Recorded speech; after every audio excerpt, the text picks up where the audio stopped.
Llegamos al último vídeo de esta maratón de 4 en donde hablo única y exclusivamente de evolución especulativa. El primer vídeo se trata de una especie escogida por vosotros, el segundo de una planta, el tercero de una especie escogida por mí, y en este último, para cambiar de formato experimental, un poco la gracia de esta maratón, una lista de 10 animales de Nova Gaia que evolucionaron de los nuestros millones de años tras su inserción, aprovechando que este mundo tiene el potencial de darnos tanto. He escogido este top en base a las votaciones, los animales en peligro de extinción con más bazas de acabar en Nova Gaia, de menos a más votados. Dicho esto, démosle.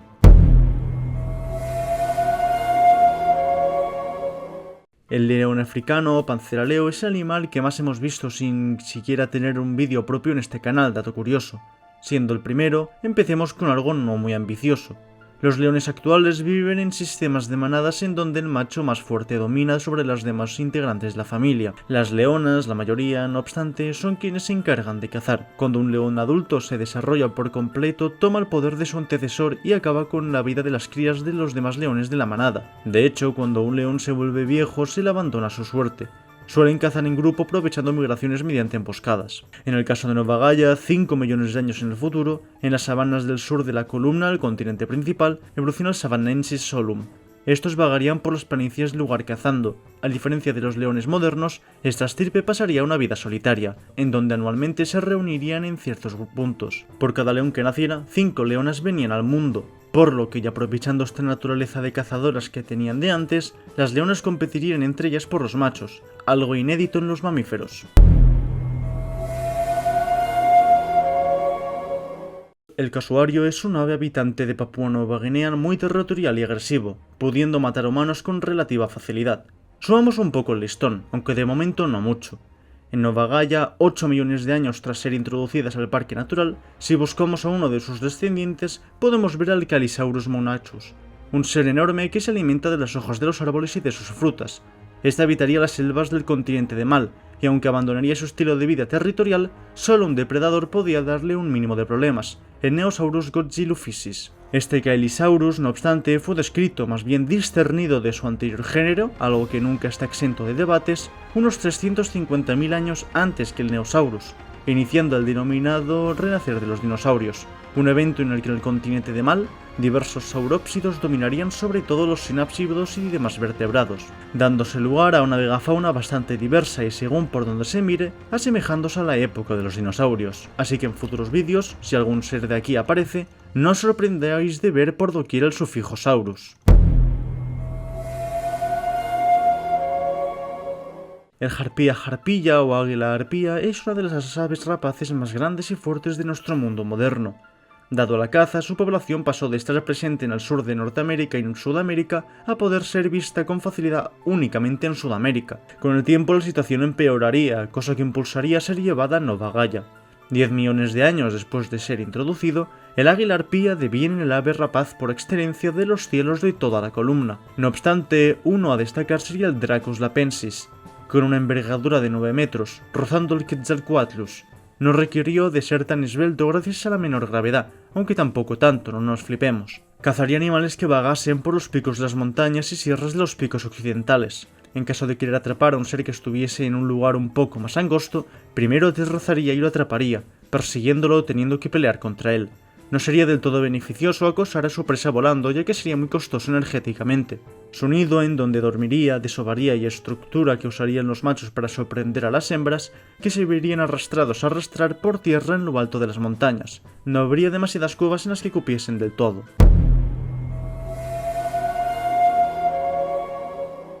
El oso polar es un depredador superior del Polo Norte sumamente atemorizante. Es fuerte, grande y se camufla en la nieve con su pelaje blanco. Ahora me vendrá un empollón a decirme que en realidad cada pelo es transparente y que la luz del sol la vuelve blanca por un efecto óptico. Pero bueno, justamente este pelaje blanco es lo que muchos temen que podrían extinguirlo. El calentamiento global estaría reduciendo sus hábitats naturalmente, matando a sus presas haciendo que sea más detectable desde lejos, por lo que les sería más difícil cazar. Cerca del 2100 apenas una veintena de ejemplares quedarían vivos. No obstante, un ejemplar desarrolló un gen milagroso que lo volvía de color pardo, como sus antepasados. Sería el más fuerte ya que sería el que mejor podrá cazar. Lo mismo para su descendencia, cosa que haría que su población creciese enormemente desde entonces. Habría algunas enfermedades genéticas relativamente comunes por la consanguinidad, pero prosperaron. Algo bastante curioso es que seguirían haciendo migraciones nadando sin aparente utilidad, y es que el instinto de nadar de glaciar en glaciar para mejores tierras dependiendo de la estación se habría mantenido, aunque estas ya no existiesen. Algo muy parecido ocurre con los pingüinos de Nueva Zelanda, que hacen migraciones anuales a una masa de tierra que dejó de existir hace 8 millones de años. Pese a su incremento de población, milenios después de este pequeño resurgir, seguirían en peligro, así que se envió una población a Nova Gaia. Un parámetro muy claro para enviar a un ser vivo a Nova Gaia es que si la población es demasiado pequeña no se puede enviar al parque, ya que no se está en situación de poner en peligro una especie tan vulnerable dejándola en otro mundo. De ahí que a los ojolotes no se les tocara, por ser tan pocos para cuando el parque se abrió. Es de este modo que cuando fueron enviados a Nova Gaia a los bosques sureños, estas migraciones se mantendrían, esta vez en el mar occidental. Esto ayudaría a seleccionar a los individuos más resistentes, dándose lugar a una estirpe de osos pardos realmente monstruosos. El temor de las costas y de los bosques. Hablamos del monstruo Arcticus tetraturris.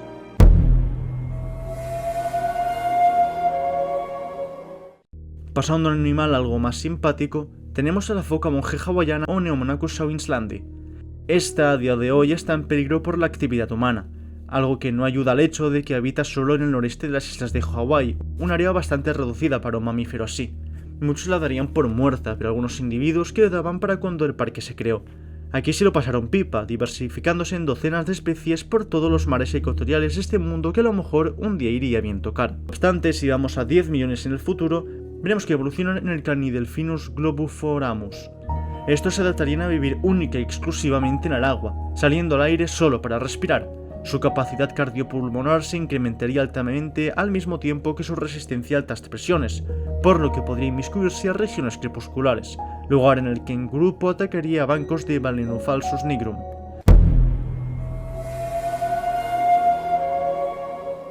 La rana dardo, Phyllobates terribilis, es uno de los animales más venenosos del planeta.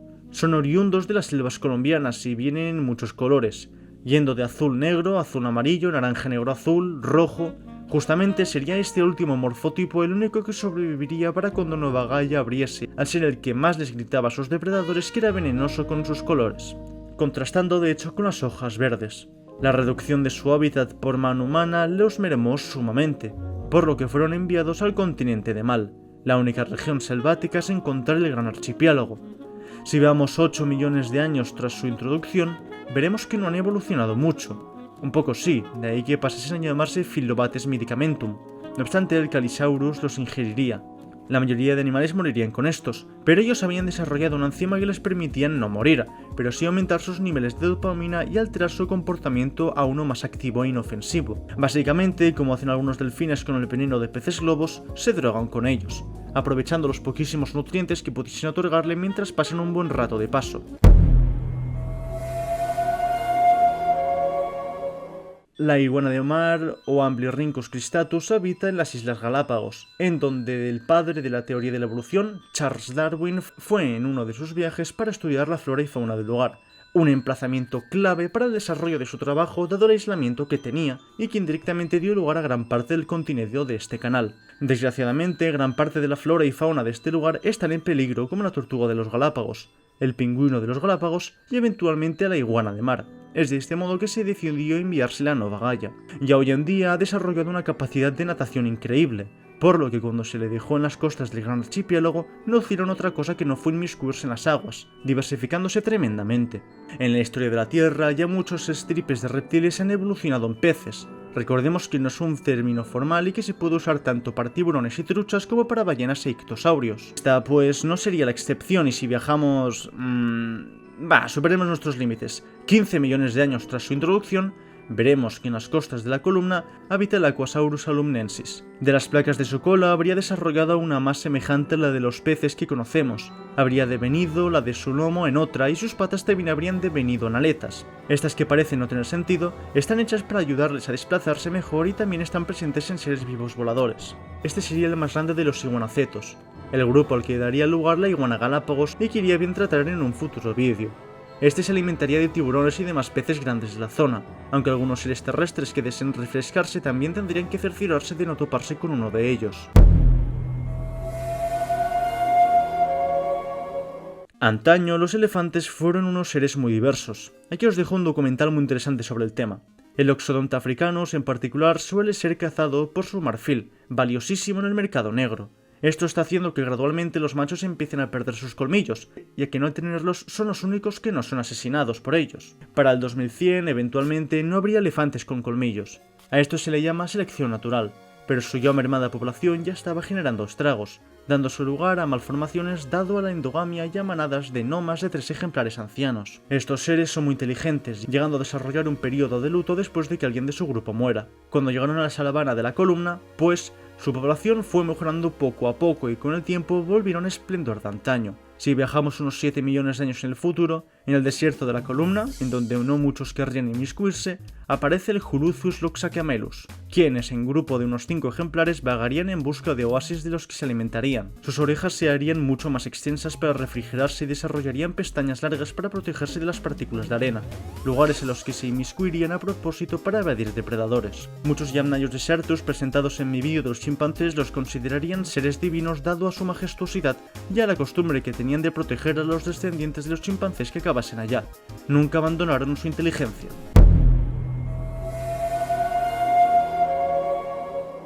El hipopótamo también es un ser vivo perteneciente a la megafauna africana que está en peligro de extinción. Se cree que como los humanos aparecimos en África a la velocidad de la evolución, la normal, la megafauna de este preciso continente pudo adaptarse a nosotros, de ahí que es el único lugar de la Tierra en el que se puede hablar de un ecosistema megafáunico. Mientras que en muchos otros lugares, al el humano aparecer de golpe no podrían evadirnos del todo.